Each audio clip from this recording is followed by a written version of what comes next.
When I began to notice again, I realized restoration was already at work, not as a return, but as a quiet rearranging of breath, thought, and posture.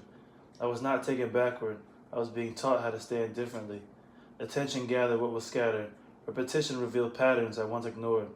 Narratives loosened their grip, and presence taught me that leaving a mark is not the same as being faithful. I learned to watch without grasping, to listen without rushing meaning. Restore my clarity, not to what was, but to what is forming. Steady my inner weather, so chaos does not decide my direction. Let balance become my starting place, and curiosity my discipline. I continue assembling what I am given, fragments of culture, conversation, memory, and silence. Meaning does not arrive whole. It is practiced, repaired, and carried forward. I will live in restoration. I will relearn my soul. I will remain present, and let the process be enough.